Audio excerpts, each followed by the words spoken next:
नाशिकच्या पंचवटीत jogging track असलेल्या Shrikrishna garden समोर साकारलाय 7 मजली देवीदास हाईट प्रकल्प। मग येताय ना आजच आपला फ्लॅट बुक करायला देवीदास हाईट्स मध्ये।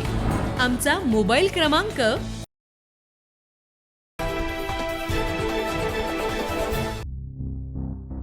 नाशिक गुजरात राष्ट्रीय महामार्ग क्रमांक 848 वर पेठ तालुक्यातील कोटंबी गावाजवळ 2 दिवसांपूर्वी मध्यरात्रीच्या सुमारास मालवाहू आयशर वाहन खोल खड्ड्यात कोसळून अपघात झाला। सुदैवाने चालक किरकोळ दुखापतीतून बचावला, मात्र या अपघातात शेतकऱ्याच्या बोरवेलसह मोटार, पाईप आणि आंब्याच्या झाडांचं मोठं नुकसान झालं। मिळालेल्या माहितीनुसार एक आयशर नाशिकहून गुजरातच्या दिशेने जात असताना बुधवारी रात्री 2 वाजताच्या सुमारास कोटंबी गावाजवळ चालकाचं वाहनावरील नियंत्रण सुटलं। त्यानंतर वाहन रस्त्यालगत तब्बल 20 ते 30 फूट खोल खड्ड्यात जाऊन पलटी झालं।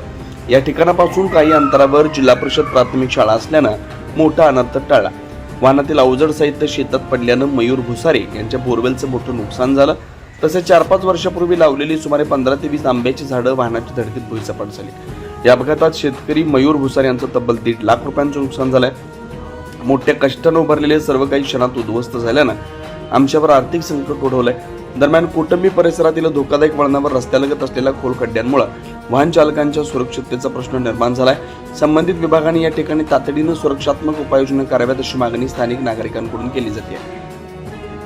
9 न्यूज महाराष्ट्रासाठी प्रतिनिधी नितीन महाले, पेठ, नाशिक।